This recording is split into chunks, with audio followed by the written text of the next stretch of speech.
Being human. Do you ever wonder what makes us who we are? Our habits, preferences, or where we came from? We are expressing ourselves in thousands of ways every day through our choices. Let's have a conversation with people who are having interesting lives. My name is Alun Walker. I'm a doctor of chiropractic and a human being. Welcome to the 12th podcast of Being Human. I've got a very good friend of mine with me, Mark Wilson. Mark runs a business in Northamptonshire where he is designing and building water features, ponds, etc. For people who want to have something therapeutic in the garden. So very welcome to you, Mark. Hello there. Yeah, have you done podcasts before? Yeah, once or twice. Not in a studio, but certainly I've done podcasts via Zoom mainly. Okay. Do you mind if I ask you a couple of questions first? So the sort of thing I'm always interested in personally is just a little bit about the person, really, about, you know, where you were sort of brought up or where you came from. Were you from Northamptonshire originally? Was it this area, Northamptonshire? So I was born and bred in Northamptonshire, born in Northampton General, lived in Daventry until I was 16, and then I moved to Moulton College in Northamptonshire again and studied horticulture because water gardening was part of the syllabus. And as soon as I saw water gardening, I've always been interested in ponds and water features from a very young age. I think sort of like recognition of when I was about 6, with Paul McCartney, the Frog song. Oh, yeah. It's very interesting, but, you know, what a magical world this is. And it's sort of like the imagination started going and I was like, this is great. And of course, obsession with ponds and water features started from a very young age. So, and then after leaving Northamptonshire, I went to Sparsholt, which was down in Winchester, to pursue my career in aquatics and ornamental fish, because they were basically the number one college for aquatics and ornamental fish. So, stayed in Northamptonshire until So can I just backtrack? There's colleges, for ornamental water features and also a fish as well. So you was like a zoologist, So as well as a building designer. So essentially, it's sort of like national diploma of fishery management and ornamental fish. So it's really designed for aquarium shop managers or whatever. So that was what their course was, or my specific course, rather than fish farming, but we did cover fish farming and stuff. So breeding trout, salmonoids, everything else. So it's really, really interesting on how far the study of freshwater fish. I've got some friends that have got it's doctorates in fish psychology, believe it or not. Wow. We think about people with psychology, thinking about fish, it's crazy when you start. Fish getting depressed. 100%. Different environment, different fish not being able to communicate with other fish. 100% it goes on. Every fish has got its own personality as well, which is absolutely bonkers as well. So you have fishes. Do you keep fish? Yeah, all my life, pretty much, yeah. Is it just fish you've been interested in, or is it all amphibians and the insects and weeds? All living things to do with water and 100%. So it's really, I'm an outdoor type person, and I just like everything. And I have in latter years really homed down into freshwater life, because if you think about underwater life, it is so vast. There's a lot of my friends are marine biologists and stuff like that, and it's sort of almost like that's just another topic on its own. So I really want to concentrate on freshwater. And that would be my superpower. A lot of people say, what would be your superpower is in interviewing aquatic freshwater life. So hearing the mosquitoes, seeing how everybody hates mosquitoes, and seeing it from a mosquito's point of view. If I could interview a mosquito, everybody hates us, but they've got a probably purpose. Not in that voice. Exactly. Everybody hates you. But I would love to understand, freshwater life and that's one of my big whys. And how they balance each other Yeah, out. exactly. And you Yeah. take the mosquitoes out, and I'm sure it'll make a massive difference to the ecostructure. Yeah, dragonflies, pretty much everything eats, mosquitoes. Yeah. So. What was the earliest thing that you sort of kept? Did you have a pond? Did you keep small fish or newts or amphibians of some sort? So what happened was, one summer I found a fish tank. I was bored, as a real young kid. I was sort of like, tearaway ADHD or lots of energy, and I found an old aquarium in the garage, and I just thought I'll just set this up and just play with it. And I was into fishing, so I used to go fishing, and I used to go match fishing, competition fishing, and that was again developing my learning from that sort of stuff. So I set up a fish tank and I went fishing, brought one of the fish back, and within a few hours it died, and I was like, oh no. I felt really bad because I've killed this fish, and obviously now I know that those fish like to be kept in shoals, blah blah blah, and I learnt a lot. And now obviously with fishery management and through my career I've developed a lot of more fish, so that's it's. So what sort of fish? Do you keep roach? Small fish? So it was roach from the canal, or maybe even Daventry Reservoir, in an aquarium, but it was literally they need to be in a shoal of 6 or more. So roach really aren't designed for small garden ponds or aquariums. Rudd can. I kept a very small rudd in a tank for a long time, just with an aeration pump when I was a kid. And obviously lots of different ornamental fish, like loach and stuff like that. So you've gone from, I'm guessing that you've got more expensive fish now. You've gone from stealing fish from the local reservoirs to actually keeping larger fish. What sort of fish do you keep now? So I keep, so the biggest fish I've had is koi over 1 meter long. So great big huge koi, that's what we keep, and we've got lots at Pond College, which is our facility in Northamptonshire. So this is for sale, obviously. Yeah, we've got sailfish, we've got pet fish. The one that we've got for 1 meter long actually hasn't got a name at the moment, and we're going to be running a competition, in the spring to name the fish. A bit of a sort of like a come and see whatever the name will be on our YouTube channel. So so that's one of the big fish. What's the YouTube channel? So I'm the pond advisor on YouTube. So that's where a lot of people can find me. I've got 400 plus videos out there on ponds and water features. Lots of Northampton ponds that have been built are on there. So we've got. I actually own a fish that's in Japan as well, which not a lot of people do that. So it's literally a case of I still have a fish in Japan, and I bought that I think a year ago now, pretty much to the date. So we've kept it in Japan the whole of the year. Went back in November, saw it, and I was like, this is really good. The development stage and everything, so we're going to keep it another year. So it'll be November next year if we decide to bring it back to the UK.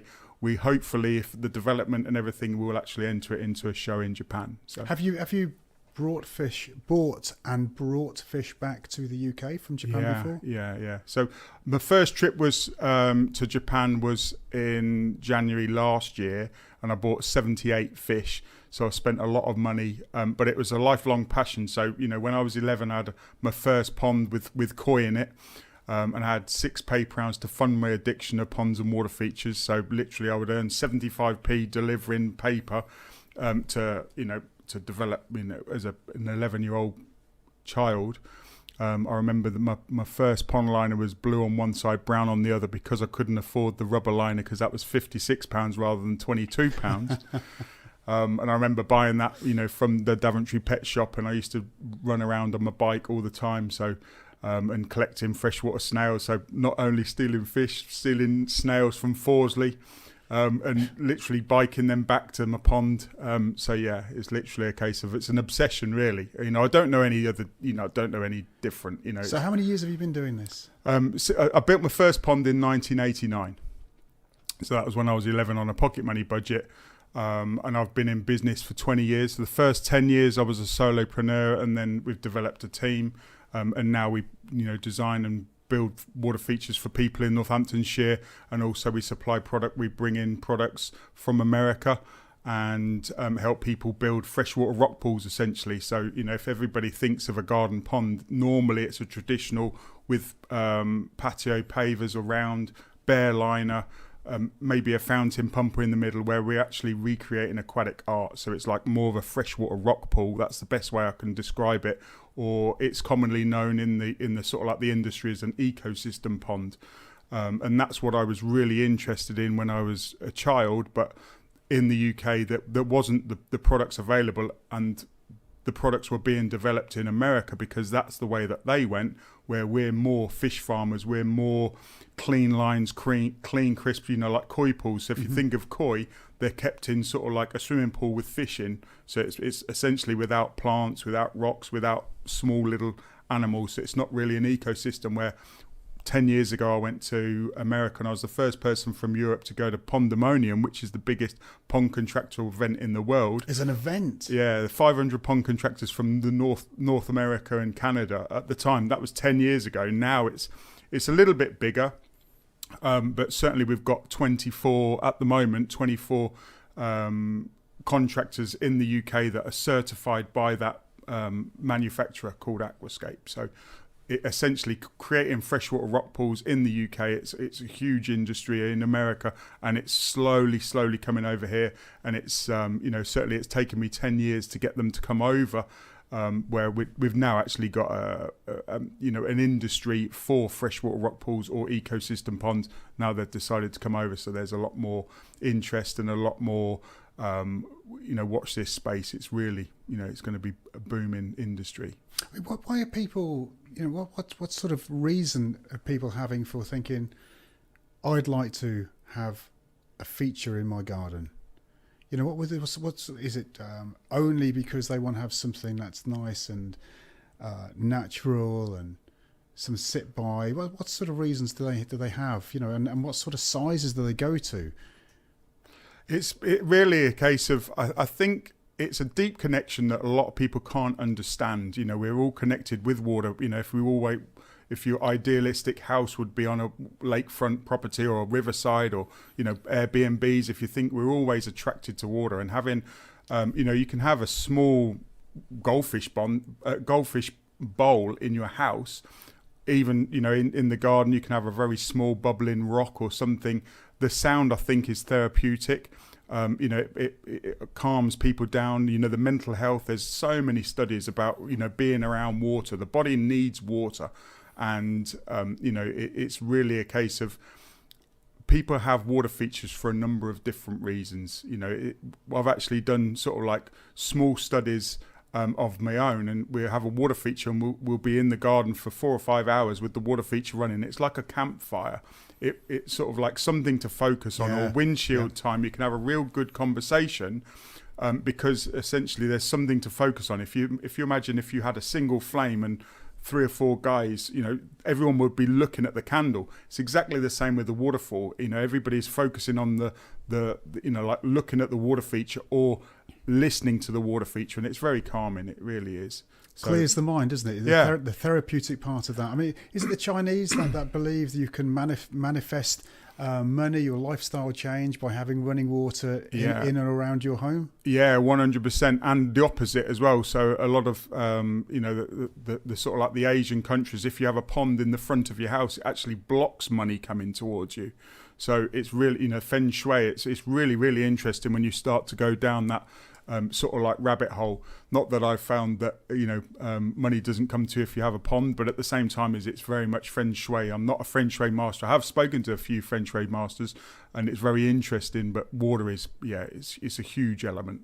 Yeah, bringing people do think. I think possibly people like to look at it when they feel safe. Yeah, but it also makes some people feel unsafe. Yeah, it certainly the freshwater rock, the first freshwater rock pool that I built for myself, it was sort of like, yes, it's my passion. Yes, it was sort of like, it worked.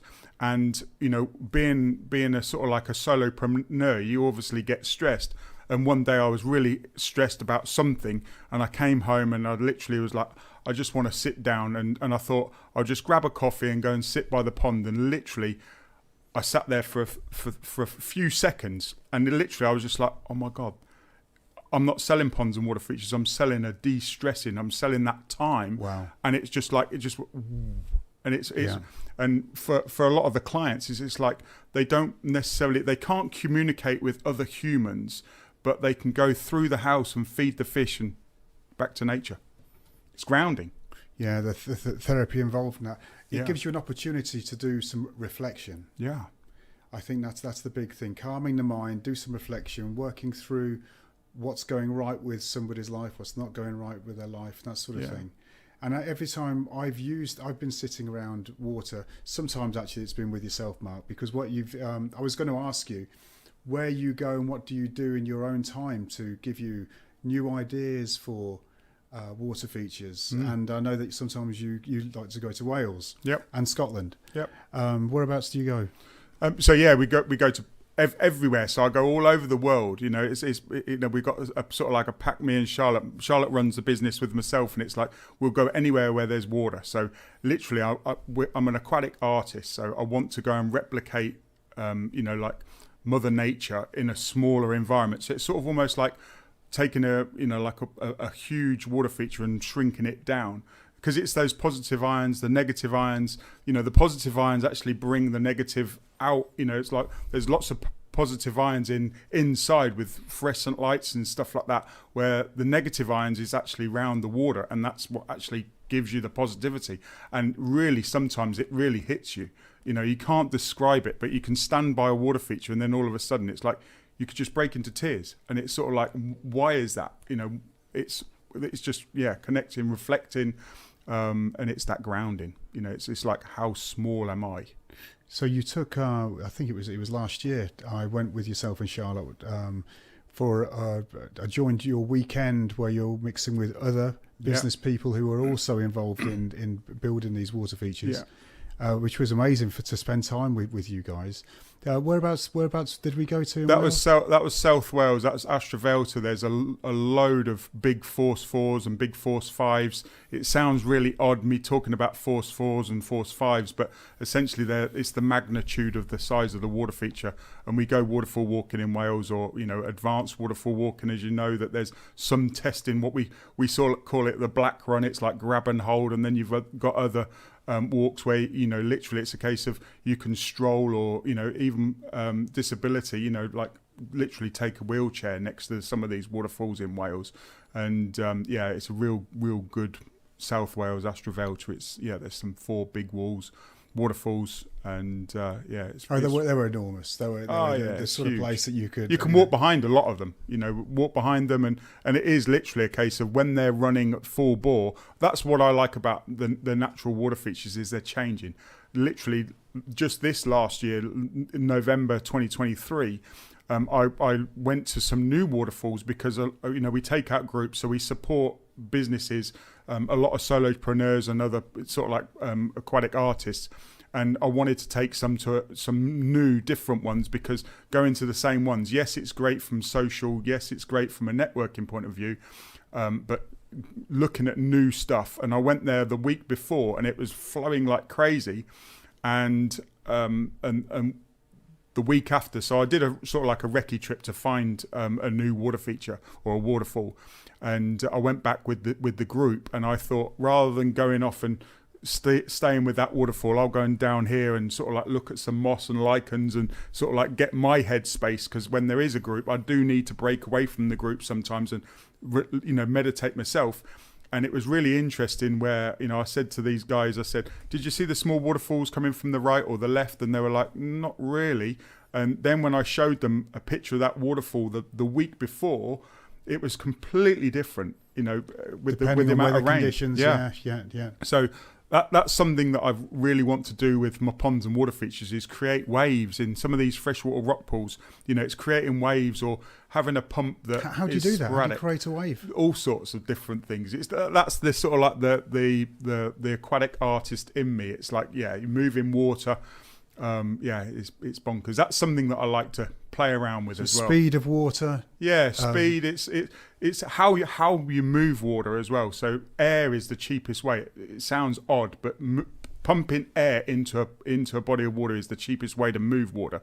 It's an air compressor pumping water, and the water moves up with the bubbles. And then you've obviously got spinning environments, and then you've got paddles that can create the waves, or you've got slides that create waves as well. So to make the water more interesting. And also ripples. I believe everything starts with a ripple. This conversation, it's a ripple, and it goes out, and then it frequencies, talks vibrations. Oh yeah, ripple makers. Everything starts with a ripple. What's the trends at the moment with water features? What are people looking for? What are they? Lots of so.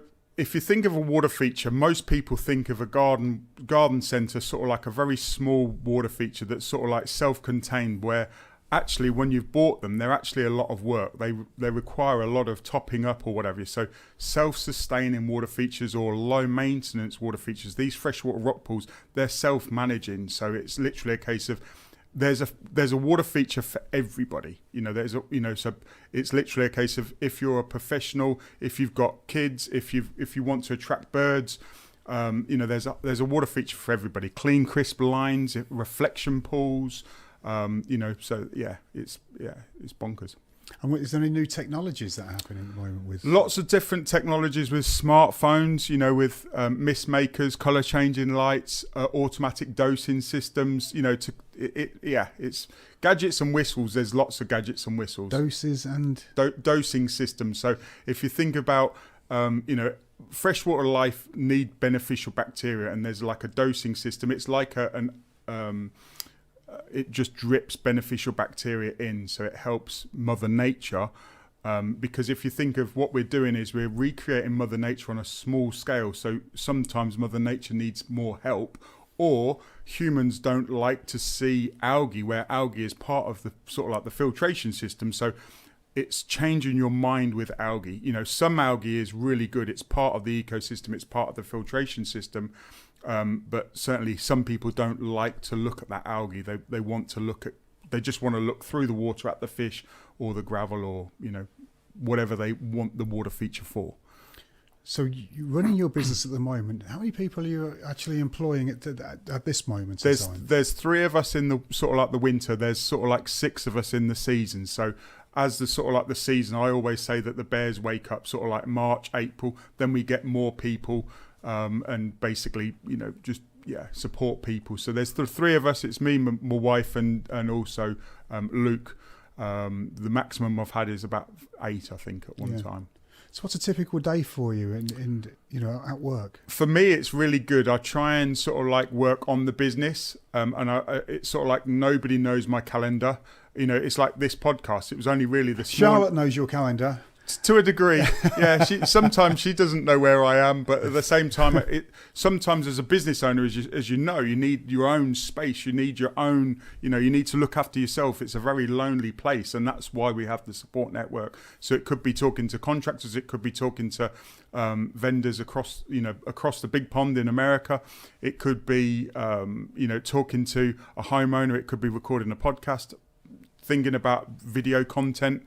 I'm very, very much a case of a visual learner and a doer. So I have to do stuff to learn. So I'm always thinking about different things, and we're coming up with mini courses, hands-on. We've got the facility that you've been to, in Budbrook Pond College. It's sort of like an inspiration and education centre, and you can get your hands dirty in the sandboxes. We've got a great big sand pit, 15 foot by 20 foot, which is sort of like a sandbox for adults, as you know. And you can build a water feature, you can play around, and I just want to take sort of like a number of different things away from people. So it's like if you think about a business, let's take the customer away, because that's an element. Let's think about the cost. So somebody might not be able to put in a big water feature or a sort of like an advanced water feature. So it's like, take those costs away. So here's the product, here's the space. Just crack on and just learn, enjoy. It doesn't matter. The worst thing that can happen is it leaks. We're not going to sort of like jump up and down and go, this doesn't look as good as I thought that you were going to do. And, it's let that creativity flow. And it's something that I wanted to do in my own garden. And now we've got the facility. So, we've got lots of water features. When I've been there, I've seen different levels of finish of ponds, from something that's just started, something's halfway through. So the sand's been moved. Sometimes there's been the cover, the plastic's gone down, which is obviously going to be the water seal, and then certain rocks planted in certain ways, and then where you're going to bring the water in, and then moving moss around and covering the area and keeping everything perfect. And then changing it, adding rocks here, adding rocks there for the water movement.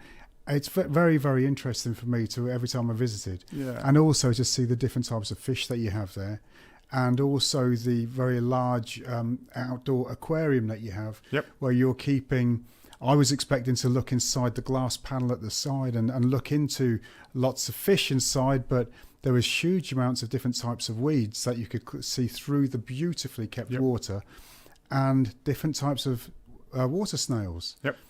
And also the larvae, which you were helping along there, which would grow up and become dragonflies and other insects. And to see people working like yourself at that level, where you really are making a complete ecosystem, it was amazing. And this podcast is called Being Human, and obviously we're talking about wildlife. But for me, the angle of having you on here was because how it affects us as a human being when we're sitting around water, as we hear it moving. For me, I've always found it fascinating. It's always relaxed me, and as you've said, it affects mental health. There's so many positives for keeping these things, and to understand how nature works, and how as humans we can affect nature, and how we can knock it out of balance. And if we knock nature out of balance too much, it might not be so good for us. So it's just good for human beings to understand that we are living in an ecosystem, aren't we? I'll be coming down again as well. Hopefully for another barbecue, which you hold fairly often. We have an event every month, and it's an aquatic playground. It's I love inspiring people. It's like when I always think, if people think of a garden water feature, they think of maintenance, and it's like, that's completely wrong. You can have a water feature that's very very low maintenance. If you think about a hanging basket, for me, it's a lot of work to water it every day. If you think of grass, it's a lot of work to cut it every week. Where you can have a pond and just do nothing, and just let the tadpoles, just a simple bucket or an upside down dustbin lid, when we had dustbin lids rather than wheelie bins back in the day. It's sort of like, just let the mosquitoes come in, and then you've got the dragonflies and you get the frogs and everything else. So it's a beautiful world. Like you said about the Stillwater aquarium, it's fascinating just to watch the oxygen come out of the plants. And you can slow down, and you think about cold water. Sometimes it's a case of you've got to slow the brain down, you've got to slow the thoughts down, and being in water, it's very easy to slow the brain down. I'm going to die. Yeah. So it's very much a case of, and then you can think about different things and come out, and then all of a sudden you've got the endorphins, and it's like, right, empowerment. It's power. Do you have any good stories from some of your clients that have asked you for your help, and you've changed their landscape, whether it be the garden or fields, whatever? Lots of there's transformation. There's a lot, and it's very emotional as well. So certainly it's a case of like business guys that have had water features and they didn't even know. It was like the wife's idea, and then the guy, it's sort of like, oh my God, this is amazing. I didn't even know that I needed this, and it's sort of like, and it's time. It's quality time, and it's essentially that's what I'm providing. It's like quality time with a partner that they might not connect, they might not talk, and it's sort of like there's loads of stories out there. I've had customers literally cry with emotion they didn't know that they needed it. Yeah, no, so I get it. It's bonkers. When people come to Pond College, are you offering just the physicalities of how to build a water feature, or are you offering business help as well? Everything. It certainly is a case of I've been a solopreneur a lot of my life. I'm not a solopreneur now, but I class myself as a solopreneur. Yes, we've got the team, but it's literally a case of, it is a lonely place. So it's literally a case of, we offer the support for business owners, we offer the support for somebody that wants to do the pond themselves. We obviously offer the support for people that just literally want to buy the finished product. And it's like, that's great. You know, we can come in, we can maintain it, we can create the aquatic art, and then it's literally a case of, what do you want us to do? You know, we could spend 3 times longer and create something world class.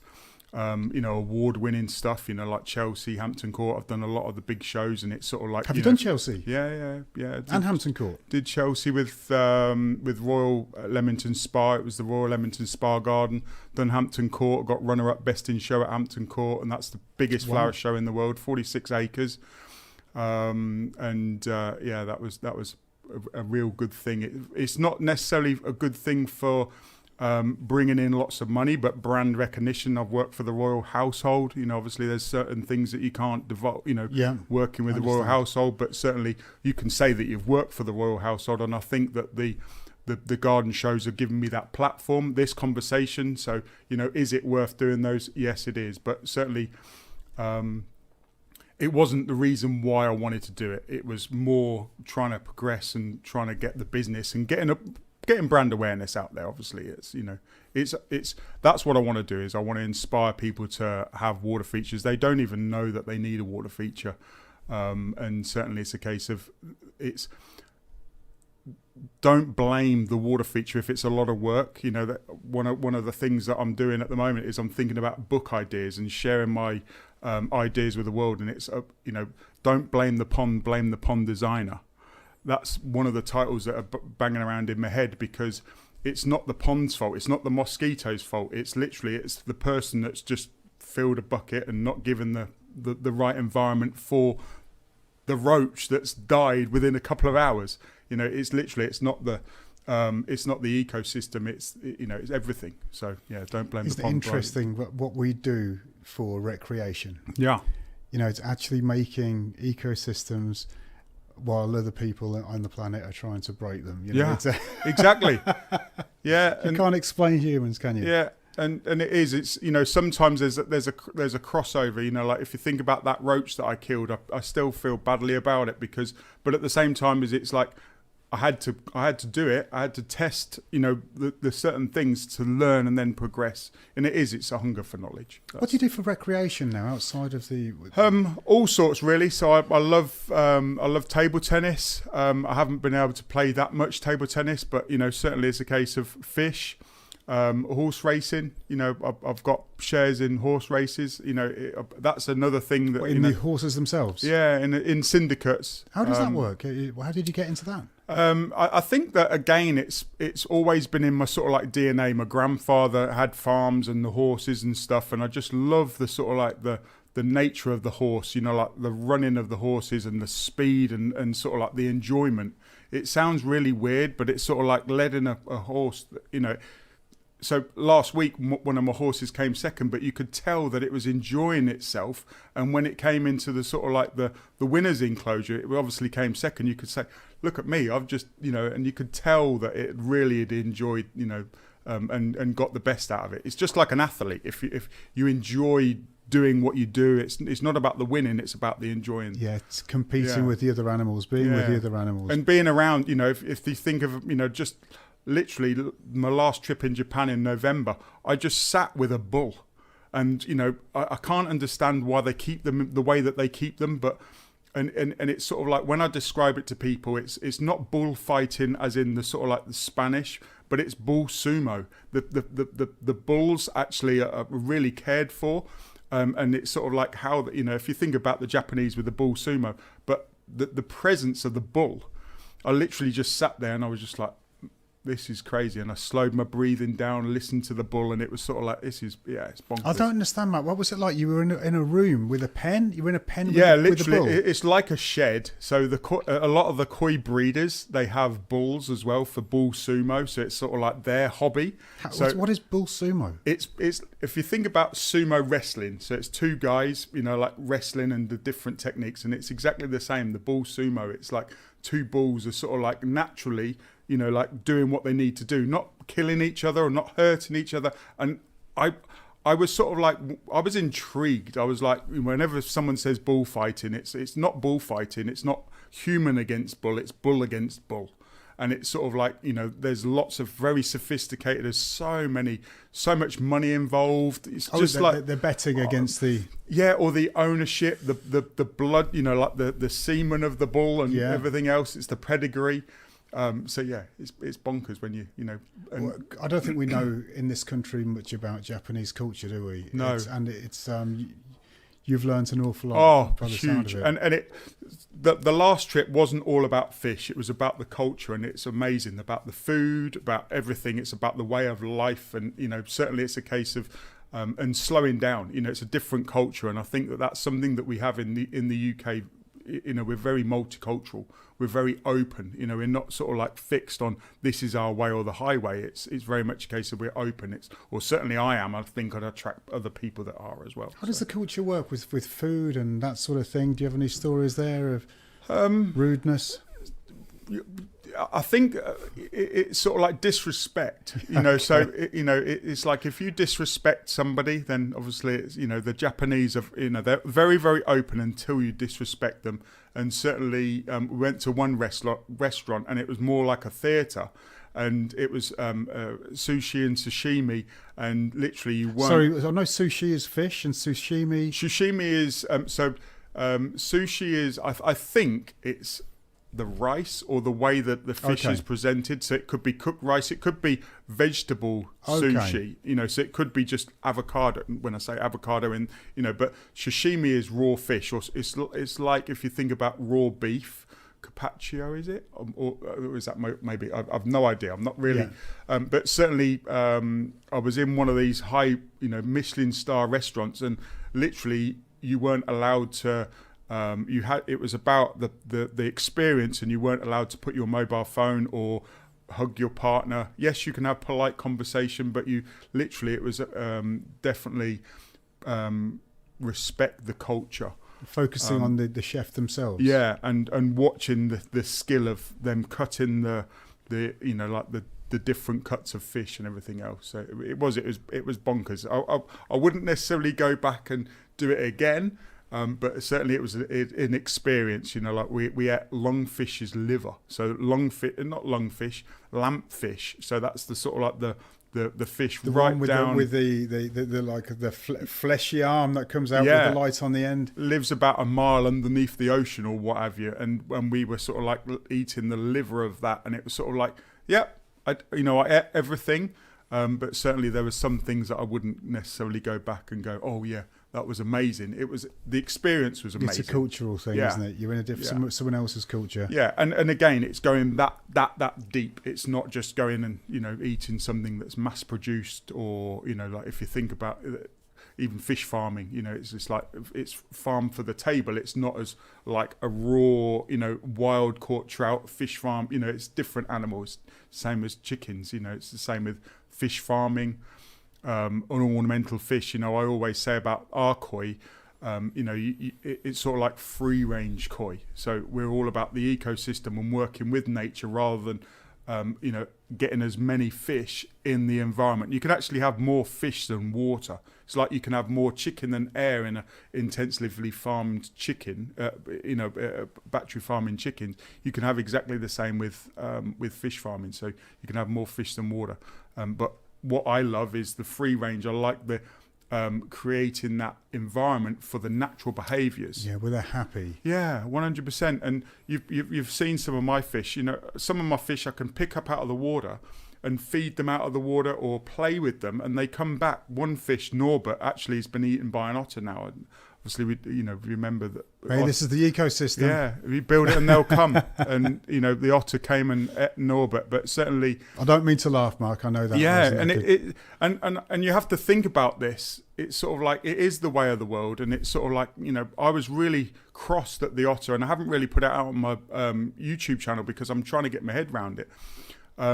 And it's sort of like a killing eating machine, but I didn't like the way that it was doing it. It was sneaking around at night where we had a kingfisher, and the kingfish was doing exactly the same, yes, on a smaller scale, but we actually actively encourage the kingfisher. I wanted to build a kingfisher pond, and that's what happened this year. Is the kingfisher was eating koi fry out of the koi palace, which was great.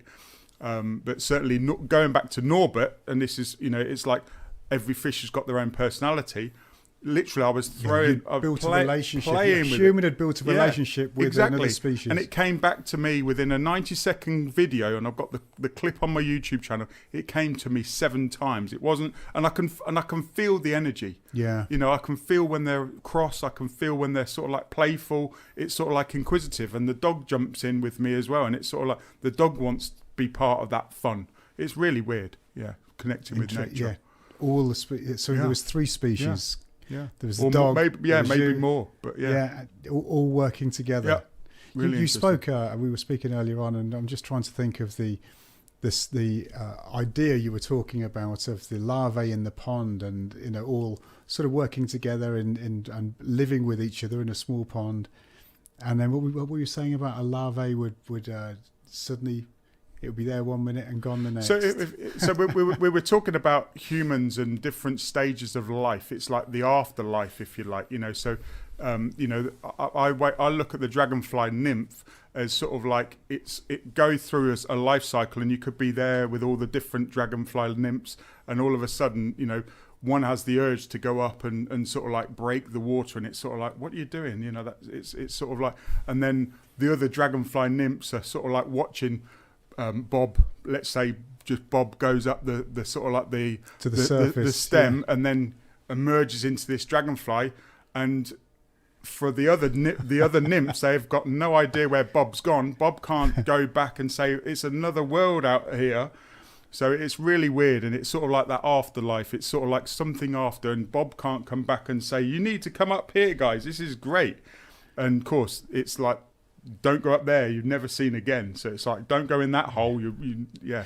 I'm quite a spiritual being, so I mean that's how I think about our life.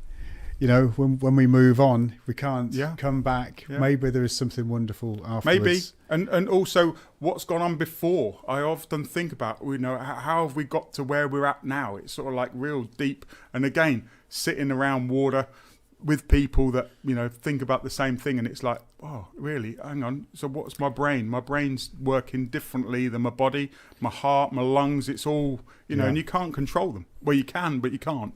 The nervous system. The thing is, I mean, we all like to believe, I like to believe that I've got this life all sorted out, but we haven't. I mean, as far as everyone's feels like they've been well supported by all the world's health systems. But a lot of people are shocked to know that we don't even know how a general anaesthetic works yet. They just know it does. Yep. And what else don't we know about properly? Yep. We're getting lots of things sorted, and we got with the AI coming in at the moment, fast and furious. People are using ChatGPT, which is on its 4th version now, is it? Yeah, maybe even. Obviously, I think that's one of the ones that are current, but it's moving at lightning speed. And certainly, we talk about communication, and we were talking about communication between cultures. And AIs, literally, they're creating their own languages and all sorts, and it is mind-boggling. But from a human point of view, connecting with water and grounding, that's 100%. You need it more now. You need to know where you're at, asking yourself difficult questions. And I am sort of like a visionary person, and it's sort of like I can see where people are going to go, and I can feel that people as a general rule won't know what their purpose is.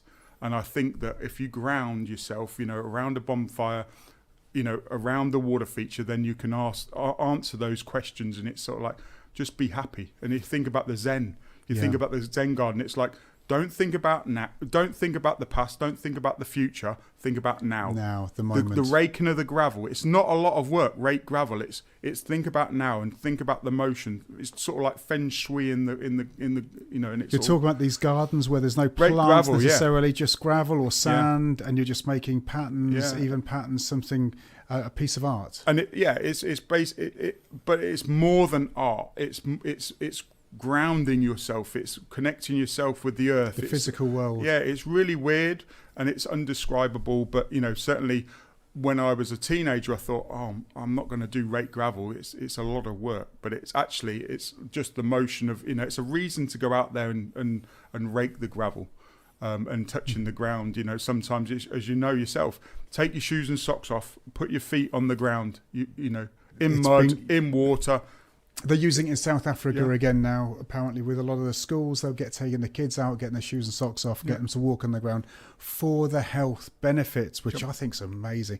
It's not this isn't brand new science. This is the old science coming back again, grounding ourselves, and it's how it changes our own health.